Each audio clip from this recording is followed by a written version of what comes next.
Hello, Western Civ 2 students. So today we're going to talk about the Watergate Scandal. This is the biggest scandal ever to rock the American presidency and provoked a crisis of a constitutional order in the federal government of the United States between 1972 and 1974. It especially exploded in 1974. It would force Richard Nixon to resign as president of the United States. He would be the second president to face impeachment seriously. Technically, he was never impeached, but we'll talk about that. But he faced impeachment very seriously and resigned rather than go through the trial of impeachment, following impeachment. So we'll talk about that. The only president we've ever had to resign, and he resigned in massive disgrace. So what happened in the Watergate scandal? Okay, so Richard Nixon was our president in 1972. He was running for re-election. Now, the economy was doing moderately well. It looked like things might finally be reaching an end in the Vietnam War. So he had pretty good reasons for having hope for re-election in 1972. He also faced a Democratic side which was in a chaos. The man who had been the leading contender for the Democratic nomination had to drop out when it came out he had been in psychological counseling, and in 1972 that still had a really big stigma attached to it, so he dropped out. And the man who eventually would be the front runner and get the Democratic nomination, George McGovern, senator from South Dakota, was perhaps the most liberal person ever to be nominated by any party in American history. And a lot of people thought he was probably too liberal to win election in November, and it proved to be true. But so although Nixon had a lot of things going for him and could think he was likely to win re-election, something happened in connection with the re-election campaign which would bring him down eventually. And it started off innocuously enough. It started off on June the 17th, 1972. So in the summer of 1972, when a security guard in the Watergate office building saw a door which was slightly ajar, and somebody put some tape over it so that it wouldn't lock back. You can imagine that. And he knows that something's odd about this, so he starts poking around, and then he sees some men are in an office with flashlights. And that's obviously not normal in the middle of the night in an office building. You have people wandering around with flashlights in an office that's been taped. So he called the police. When the police got there, they found 5 men inside an office messing around. It doesn't look like they had planned to steal anything. They didn't have anything there, but they had some electronic equipment in a bag. So they arrested them for being in this office illegally, for trespassing. They were taken to the police department. And there, a reporter for the Washington Post who was doing the overnight crime beat noticed something odd about this. A couple of the burglars were wearing ties and suits. I don't know about you, but I don't think your average burglar dresses in a suit and tie to go burgle. But a couple of these guys were. And when they were arraigned, they gave the name of a high-dollar Washington lawyer. And again, your typical burglar does not hire multiple $100-an-hour lawyers to represent them in burglary cases. But these men did. A silk stocking law firm in Washington, D.C. was the name they gave for their lawyer. Suit and ties, high-dollar lawyers, a burglary where nothing was stolen? What the Sam Hill's going on? So this reporter, Carl Bernstein, and Bob Woodward would join him on the Washington Post, decided to look into this. They were assigned to look into it and started digging. And one of the things that came out as they started digging was 3 of the men who were arrested were Cubans, people who'd come to America from Cuba following the Communist Revolution there. Another man arrested had been employed by the CIA. And a fifth man who'd been arrested had worked for the Committee to Re-elect Richard Nixon as president. CREEP, the Committee to Re-elect the President. So a guy who'd worked for the Committee to Re-elect the President, a guy who'd worked for the CIA, and 3 Cubans who seemed to know this guy from the CIA. Remember the old Bay of Pigs thing, right? The CIA had a lot of people who were Cuban immigrants to the United States who hated communism and worked for the CIA. So they began to wonder if these Cubans didn't in some way work for the CIA directly or indirectly too. What in the world? Oh, there was one tidbit I forgot to mention about the office. The office was the headquarters of the Democratic National Committee. The headquarters of the Democratic Party of the United States were the office that had been broken into. Nothing stolen, but they had electronic equipment. And of course, you can probably guess what happened. They were bugging the Democratic headquarters. Bugging the Democratic headquarters. And one of the guys had previously worked for the Committee to Re-elect President Nixon. Well, that sounds pretty darn fishy. So they kept digging. And on the 1st of August, the Washington Post ran the story they found. $25,000 had been deposited by a check written from the Committee to Re-elect the President in one of the bank accounts of the burglars. It surely looks like the Committee to Re-elect President Nixon had paid these men to burgle and bug the Democratic National Headquarters. And, of course, they had. In fact, what they were actually doing the night they got arrested was fixing a problem with some bugs. They'd already burgled it once before and bugged it. They were back to fix a couple of bad bugs they planted previously when they'd been there. So all this looks very strange. And through a secret source Woodward and Bernstein had, a man they nicknamed Deep Throat, we now know he was a deputy director of the FBI. He started feeding them information under the table. They would meet in like parking lots in the middle of the night, and he would give them documents. One of the documents that they ran a story about on October 10th, 1972, was that the FBI had found a pattern of spying by the Committee to Re-elect the President. They had a whole team of people that were nicknamed the Plumbers who broke into offices and spied on people, who staked out people's houses like private detectives taking pictures, who sent threatening messages to people that they thought might be, would be contrary to the president's re-election chances. The Committee to Re-elect the President was running a secret spying operation employing former CIA operatives, the Plumbers. Well, that's pretty damning information. And then it turned out that they also had evidence of millions of dollars in cash in the basement of the White House in a storeroom of the office of CREEP, the Committee to Re-elect President Nixon. Millions of dollars in cash in the office. Now, that's not normal either. And this money was essentially a slush fund. It was money that had been given to CREEP, and they didn't want a paper trail. They didn't want checks going out that could be tracked. So they were paying people off in cash money so they could do stuff under the table. And no one would know. Millions of dollars. So all this is pretty fishy, and all those stories ran in the Washington Post before the November election, but it didn't make any difference. Partly it's because America was maybe a more innocent place in a little bit, and there were people who talked about this as if it was a third-rate burglary and just, hardball politics. Just this kind of little dirty tricks people do. Like it was kind of gamesmanship to bug the office of one of our major political parties to find out what they're doing. I mean, it's kind of weird to me to think that in 1972 people still think that was cool, but apparently the public blew this off because Richard Nixon won the biggest victory in American political history in November 1972.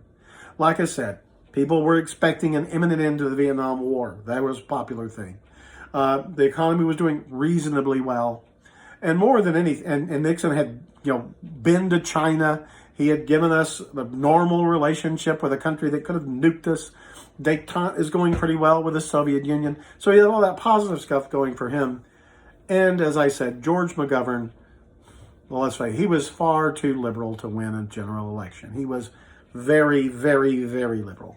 And so when you put this successful, what a man who seemed like a successful American president up against a very, very liberal Democratic candidate, and it was a blowout. George McGovern won the District of Columbia and the state of Massachusetts. He didn't even carry his home state. It was a slaughter in the Electoral College. Nixon wins handily. So the public didn't care about what they'd heard about Watergate so far. They voted for Nixon, overwhelming numbers. But the trial for the burglars, remember them, the 5 guys who broke in, began in January. And as the evidence came out, it was clear they were guilty. G. Gordon Liddy was sentenced to prison. They clammed up. They didn't say a word. We later learned, the Washington Post later learned, that their families had been paid tens of thousands of dollars to earn their silence so they wouldn't talk. But one man in the White House was ready to talk, John Dean. He was the counsel to the president. He was the personal lawyer to President Nixon. And he had been part of meetings, many meetings, that he knew criminal things were going on. He didn't have proof that Nixon had ordered the break-in, but he knew that Nixon knew all about it after it had happened and had ordered payoffs and threats and tried to get the CIA to claim this was a CIA operation for national security and the FBI should stop looking into it. He knew Nixon had been doing all of that stuff, and other top White House aides had been covering it up. You'll frequently hear your elders say, it's often not the crime that gets you, it's the cover-up of the crime that gets you. And I'll bet they're thinking of Richard Nixon. There is no hard evidence that Nixon knew they were going to break in and bug the Watergate building that night. But there is a mountain of evidence that he knew about a criminal conspiracy to obstruct justice after the fact. There was one meeting we know, and I'll tell you about the tapes in a minute, where he asked how much money it would cost to hush this thing up. And Dean said, probably over $1 million. He said, oh, that's no problem. We can get that. And he met by dirty contributions from donors that wouldn't be made public. This kind of stuff would shock America when it came out. But Nixon decided his best course of action to protect himself was to fire these people around him who had been part of these conversations. He fired his special advisors, 2 of them. To his top 2 aides, he had them resign. He fired John Dean, his lawyer. He fired an official in the Justice Department who was looking into this. He did all this to try to say, it wasn't me, it was them. My underlings are the ones responsible for all this. I'm pure and innocent. Now, that was a lie, and I'll tell you how we know that it was a lie. In May of 1973, a special prosecutor was appointed to look into this. All these charges swirling around. Nixon felt he had to do something to make it look like he was innocent, so the Attorney General Elliot Richardson appointed a special prosecutor to investigate. And Archibald Cox actually did his job. He started finding out all kinds of things that were going on, not just the Watergate break-in, but all kinds of things the committee to re-elect the president had been doing that were blatantly illegal. And Nixon gets upset about this. But the real rub comes when the Senate starts having hearings. They started having hearings into the Watergate affair, public hearings, bringing people in under oath. John Dean, the fired special counsel to the president, came in and told everything. He laid it all out there. Now, Nixon said he's lying. He came out and said, this guy's just a liar. Everything he says is a lie. And so it was going to be what Dean said, the fired lawyer, versus the president, a popular president who just won re-election. He was gambling the country would believe him rather than John Dean. But John Dean told the whole story. And then it came out, the thing that would destroy Nixon. Because you could say, oh, well, Dean's a liar, I'm going to ignore him. But then when they brought in a guy who worked in the White House named Butterfield, they asked him, are there audio recordings of conversations in the Oval Office? And Butterfield said, yes. Nixon had a tape recording system in the Oval Office, and he recorded virtually every conversation that went on there for years, the whole time he was president. And naturally, the Senate committee says, we want those tapes. And Nixon says, you are not getting those tapes. Executive privilege. Remember, we have a tradition in America that the president should get unalloyed counsel from his advisors. He should be able to have private conversation to get the best, frank advice from his advisors, and the world shouldn't know about those private conversations. And executive privilege is meant to protect the chief executive, the president, and his advisors' conversations. So Nixon said, you can't have those tapes, executive privilege. And the Senate sued Nixon to get the tapes. It would wind its way up to the Supreme Court in a matter of a few months. And in the Supreme Court, in a unanimous decision, the court said, you must surrender those tapes. This is part of an investigation that will probably lead to impeachment proceedings, and we cannot let executive privilege stand in the way of an investigation of the president that might lead to his impeachment for high crimes and misdemeanors. You can't let the alleged criminal protect himself by executive privilege. So the Supreme Court ordered the tapes handed over.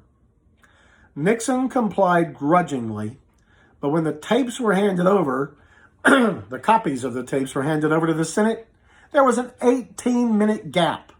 And that gap came at exactly the crucial moment in conversations about the Watergate cover-up.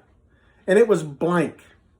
Nixon's secretary later claimed she inadvertently pressed the wrong button and erased 18 minutes. And it was just chance it happened to be that 18 minutes. But most of the country by now were saying, dude, that was a blatant cover-up of your criminal activity.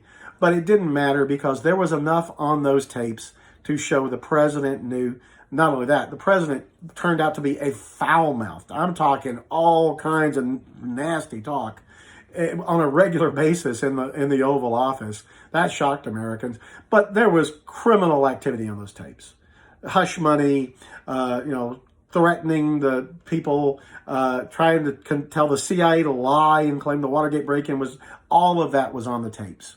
Nixon clearly had obstructed justice, a felony. Now, before he went down, he tried to get rid of Archibald Cox, the guy who was looking into all this. He ordered the Attorney General Richardson to fire the special prosecutor, and Richardson said, no way. And so he fired Elliot Richardson. And he brought in the Deputy Attorney General that night and said, your boss just got fired. You're going to fire Archibald Cox or I'll fire you. And he said, not going to do it. You got to fire me. Nixon fired the Deputy Attorney General. Finally, the third in command in the Justice Department, who's called the Solicitor General, Robert Bork, he obeyed Nixon's orders and fired Archibald Cox, a special prosecutor. That firing of all those people on that one night became known as the Saturday Night Massacre. It wasn't killings, it was firing government officials. But it was Nixon desperately flailing, trying to save himself by firing the people who were looking into his criminal activity. And that, of course, didn't help. More and more the American people just saw him for what he was, a thug and a criminal. So he went from being the most easily reelected president in American history to being seen as a foul-mouthed thug who committed criminal enterprises in the White House all the time. And both are true.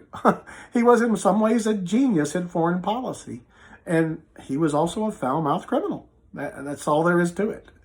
In the end, after the tapes came out and the whole world could hear what Nixon had done, the House, remember the House of Representatives are the ones that actually impeach the president. They had a committee of impeachment formed and they heard evidence, and the House Impeachment Committee voted to impeach the president on, August the 19th, 1974. That night, leading Republican politicians came to President Nixon, told him that when this went to the Senate, he would be convicted, that the Republicans would not stand by him because he clearly was guilty. And rather than face the humiliation of a trial and conviction, becoming the first president ever removed from office by impeachment, they urged him to resign. And the next day, Richard Nixon became our only president to resign the office. Vice President Gerald Ford became president. That is a little extra story. Nixon's vice president, the first vice president, the man who was elected with him, Spiro T. Agnew, had been the former governor of Maryland. Spiro T. Agnew had to resign as vice president because it turned out he had been cheating on his income taxes. He was convicted of income tax evasion, and he had to resign because he was convicted of felony crimes. Nixon's vice president. The man who replaced him, and the Constitution has a procedure for replacing a vice president, was Gerald R. Ford, a highly respected congressman from Michigan. Long years of service, very experienced, very, very respected by everybody in D.C. He became vice president, and he's the man who became our president when Richard Nixon resigned in 1974. But that makes a little footnote, an interesting asterisk in history. Gerald Ford became president of the United States without ever being elected popularly by the people of the country to the office of vice president or president, because he was appointed vice president and succeeded to the presidency on the resignation of Richard Nixon. So thereby that's the whole story of Watergate in a 21-minute nutshell. Thanks for sticking with it, but I hope you can see how this shocked America, shook America, and really made many Americans question our government and what was up. Thank you.